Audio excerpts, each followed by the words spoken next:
क्या संकेत आपको मिल रहे हैं डिम्पी, एफएनओ के सेटअप से क्या आपको निकल के सामने आया है?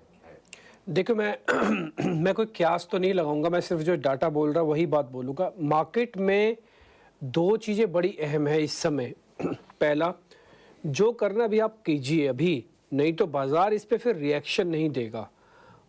अगर ये 2 से 3 दिन में नहीं हुआ, मैं आपको फिर से बता देता हूँ, मैंने टैरिफ वाली बात भी आपको किसी चीज़ पे, किसी डाटा पे देख के ही आपको बताई थी और बाद में ठीक भी साबित हुई। मैं एक्सपेक्ट करता हूँ ये बात भी मेरी ठीक साबित हो। 2 से 3 दिन बाद मार्केट्स पे पहलगाम वाली खबर का इम्पैक्ट नहीं आएगा, पहला पॉइंट। दूसरा, विक्स अभी भी हाई है और रिलायंस की ही वजह से आज भी मार्केट में फ़र्क है।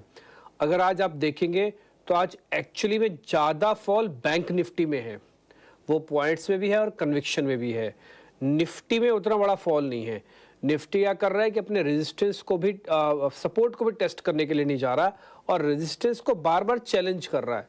उसके पीछे की वजह आज फिर से रिलायंस है, 2.5% तेज़ है और पिछले जो 7 महीने में नहीं हुआ वो 7% सिर्फ 2 दिन में हो गया। आज आप रिलायंस को, सेकेंड डे तो चल गया, अब क्वेश्चन ये उठेगा क्या थर्ड डे भी चलेगा रिलायंस? तो रिलायंस को देख के मेरे को ऐसा लगता है कि थर्ड डे रिलायंस शायद नहीं चले। कल वीकली एक्सपायरी है निफ्टी की। एक और चीज, बाजार को अभी रिएक्शन जो देना है, विक्स भी बहुत देर तक ऐसा खड़ा नहीं रहेगा, ये भी बता रहा है कि कुछ ना कुछ घटनाक्रम अब होने को है। ठीक है, ये विक्स मेरे को तो कम से कम ऐसा फील हो रहा है, लेकिन फिर भी मैं 1 से 2% विक्स की आज और वेट कर रहा हूँ। मेरे को ऐसा लगता है अगर 18 के आसपास हम विक्स बंद करके गए हैं तो शायद कल या परसों आप ऐसा कुछ सुनेंगे भी या स्क्रीन पे कुछ देखेंगे भी।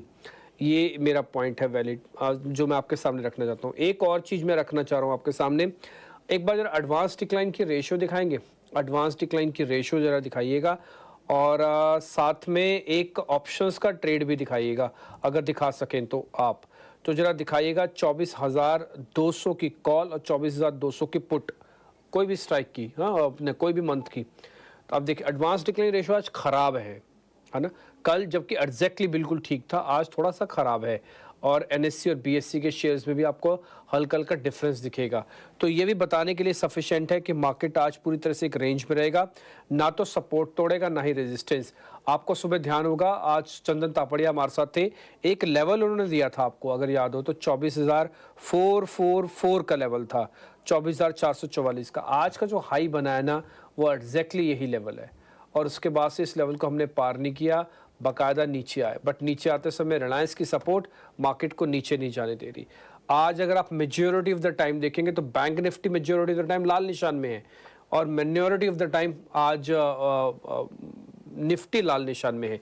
ये कॉल और पुट अगर आप देखना चाहें तो अब सिर्फ इसी को देख लेना, 29 मई की कॉल है, इसमें आप पार्टिसिपेशन देखिए, ना तो ओपन इंटरेस्ट का पार्टिसिपेशन है ना ही प्रीमियम्स का है। 2% होता क्या है 600 रुपए की वाली कॉल के अंदर, ऑप्शंस की प्रीमियम में तो पलक झपकते ही 2 से 3% ऊपर नीचे होता है। ऐसे आप 24,200 की पुट भी दिखा दो, भले 29 मई की दिखाओ, हालांकि इतनी दूर के दिखाने की जरूरत नहीं थी, नियर बाय के दिखाते, लेकिन फिर भी 29 मई की ही है तो 29 मई की पुट भी दिखाओ। आप पुट भी चेक कर लो, 0.30, 1% भी नहीं है और ओपन इंटरेस्ट करीब 5% का, ये भी कुछ नहीं है देखा जाए तो आप इसी से अंदाजा लगा लो, कॉल और पुट का डाटा भी अलाउ ही नहीं कर रहा कि आप बढ़ें या आप टूटे।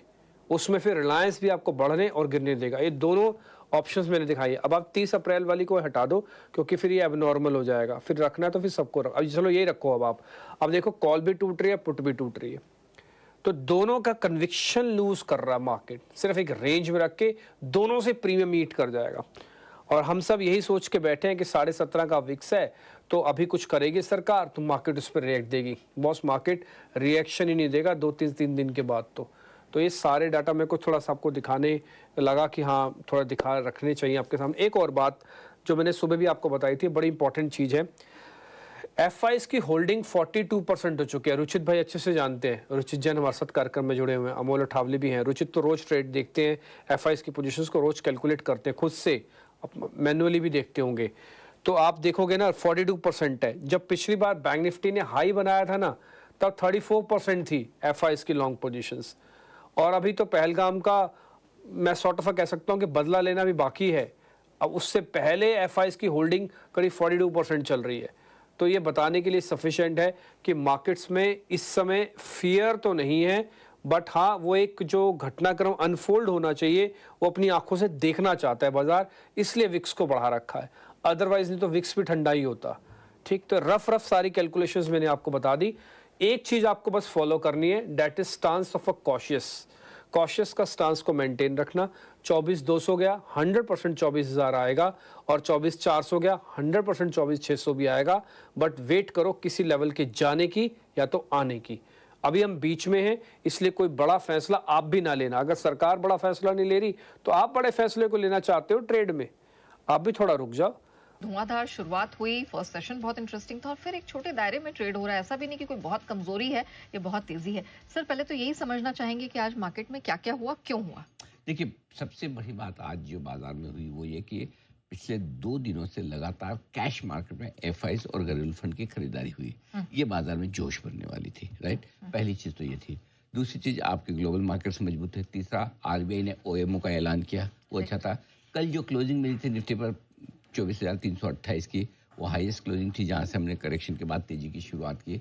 सो ओवरऑल अगर आप देखेंगे तो संकेत ज्यादातर अच्छे, और रिलायंस की तरफ से लीडरशिप आपके पास है ही।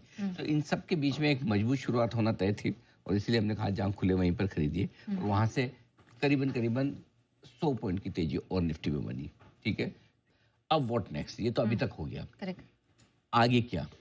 आगे सिंपल ये है, सुबह हमने कहा था खुलते ही खरीदिए, नीचे आए तो और खरीदिए। अब खरीदने के लिए आपकी रेंज क्या है?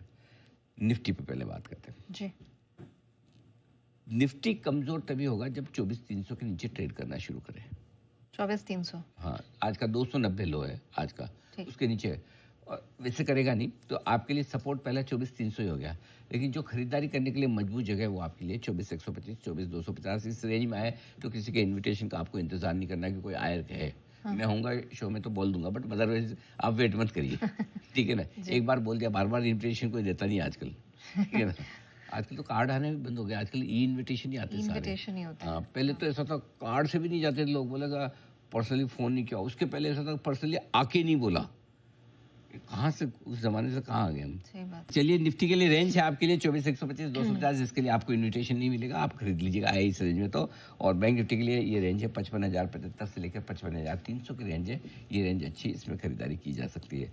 अब एक जो सबसे इंपॉर्टेंट लेवल आज आपके लिए ध्यान में रखने लायक है वो है 24,350। इसके ऊपर बंद होने पर 360 मान लो, 50, 60, 65 जो भी मान लो, 10-15 पॉइंट अपना खुद का दिमाग लगा लेना, मुझे मत पूछना।